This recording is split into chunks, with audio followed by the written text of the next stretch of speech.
മോളെ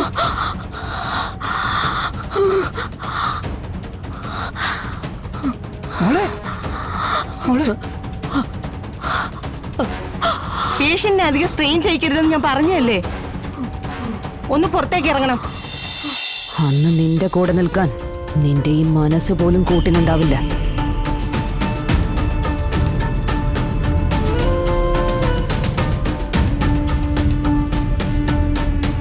ഓർത്തോ, എന്നിട്ട് നേരത്തെ ബുക്ക് ചെയ്തോ ഏതെങ്കിലും മെന്റൽ ഹോസ്പിറ്റലിൽ ഒരു മുറി.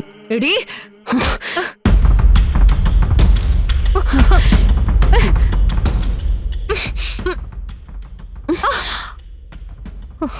സന്യാസിനി വേഷത്തിലാ നീ. ക്ഷമയുടെ നെല്ലിപ്പലകയോളം സഹനശക്തി വേണ്ടവരാ. പക്ഷേ എനിക്ക് വേണമെങ്കിൽ നിന്നെ ഒരു അടി അടിക്കാം. പക്ഷെ ഞാനത് ചെയ്യില്ല. നീ അല്ല ഞാൻ. വരട്ടെ. ദേ, ഇത് അവസാന താക്കീതാ. ഇനി എന്റെ ജീവിതത്തിലേക്ക് എങ്ങാനും നുഴഞ്ഞു കയറാൻ വന്നോ ഇപ്പൊ കാണിച്ച മര്യാദയൊന്നും അപ്പ കാണിച്ചെന്ന് വരില്ല. വരട്ടെ കള്ള സന്യാസിനി.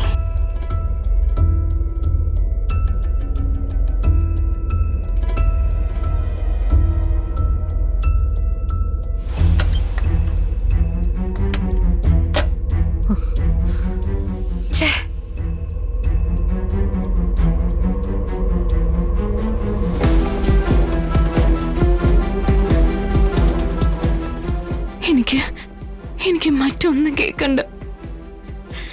എനിക്ക് ഒരൊറ്റ കാര്യം മാത്രം അറിഞ്ഞാൽ മതി. എന്റെ മോൾ എവിടെ അച്ഛ? എന്റെ മോളെ അച്ഛൻ എന്താ ചെയ്ത്? പറ അച്ഛ. അച്ഛൻ എന്താ ഒന്നും മിണ്ടാത്ത? അത് മോളെ, അത് പിന്നെ അച്ഛൻ. അച്ഛ, ഞാൻ ചോദിക്കുന്നത് എന്റെ മോളുടെ കാര്യം, എന്റെ സ്വന്തം മോളുടെ കാര്യം. മോളെ, അച്ഛൻ അങ്ങനെ ചെയ്യേണ്ടി വന്നതാ. മോളെ എനിക്ക് അവിടെ ഏൽപ്പിക്കേണ്ടി വന്നു. എവിടെ? ശാലിനിയുടെ കയ്യിൽ, സത്യാമ്മയുടെ വീട്ടില്. അവിടെ ആവുമ്പോൾ മോള് കുറച്ചും കൂടി സുരക്ഷിതയായിരിക്കുമെന്ന് അച്ഛന് തോന്നി. പിന്നെ പപ്പിയും സത്യൊക്കെ അവിടെ ഉണ്ടല്ലോ.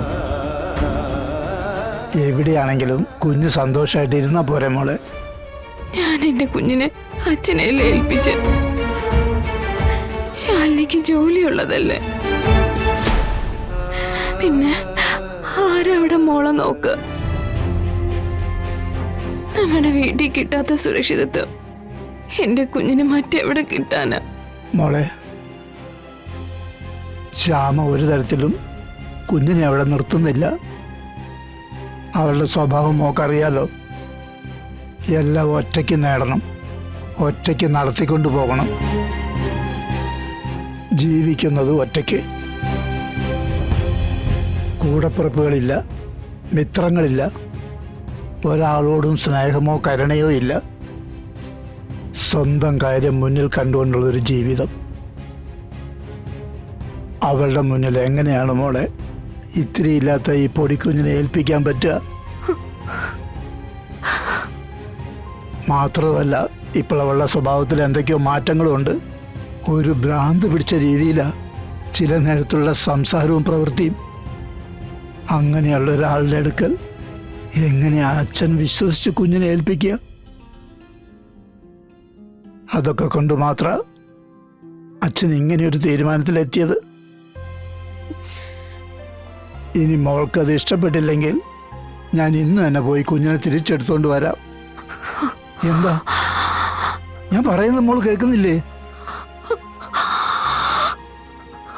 മോളെ മോളെ മോളെ മോളെ ഡോക്ടർ, മോളെ ഡോക്ടർ.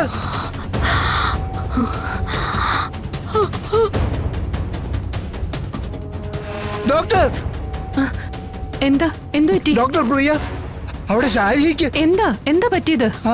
അറിയില്ല, സംസാരിച്ചോണ്ട് കിടക്കായിരുന്നു, ശ്വാസം കിട്ടാതായി. ഡോക്ടർ ഒന്ന് വിളിക്കാം. ഞാനിപ്പോ ഡോക്ടറെ വിളിക്ക്.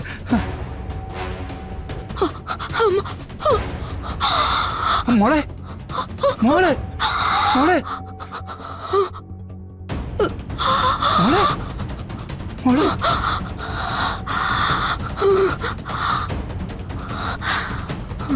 മോളെ മോളെ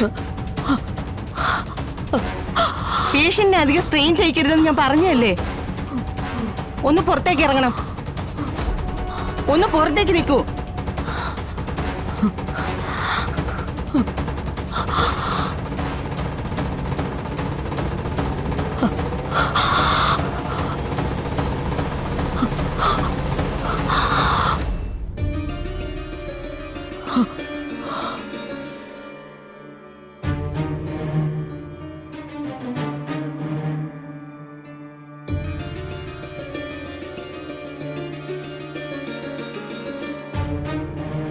നിങ്ങളിപ്പോൾ പൂർണ്ണമായും എൻ്റെ നിയന്ത്രണത്തിലാണ്.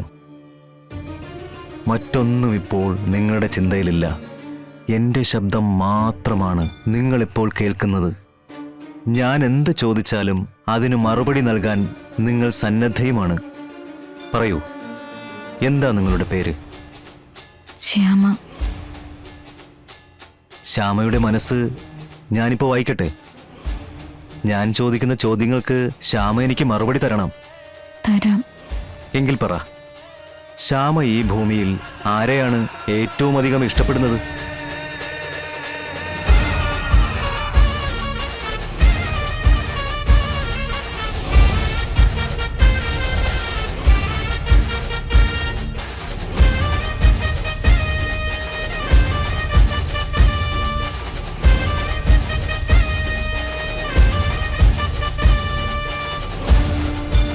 ശ്യാമേ, ഞാനിപ്പോൾ പൂർണ്ണമായും ശ്യാമയെ എൻ്റെ നിയന്ത്രണത്തിൽ നിന്നും മോചിപ്പിക്കുകയാണ്.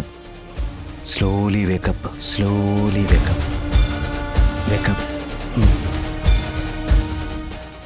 ശ്യാമ ഇപ്പോൾ പൂർണ്ണമായും എൻ്റെ നിയന്ത്രണത്തിൽ നിന്ന് മോചിതയായി കഴിഞ്ഞു.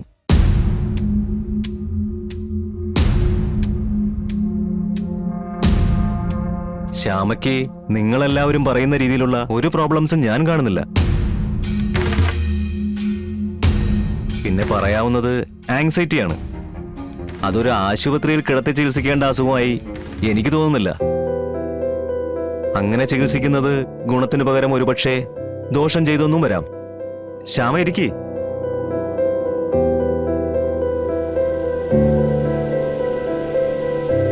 കുഞ്ഞുങ്ങളെ സംബന്ധിച്ച് എന്തൊക്കെയോ പ്രശ്നങ്ങൾ ശ്യാമയുടെ മനസ്സിലുണ്ട്. ഒരമ്മയാകാൻ കഴിയാത്തതിന്റെ സങ്കടവും ഉള്ളിലെവിടെയോ ഒളിഞ്ഞു കിടപ്പുണ്ട്. അതൊന്നും മനസ്സിനെ ബാധിക്കുന്ന തരത്തിൽ സംസാരിക്കാതിരിക്കുക.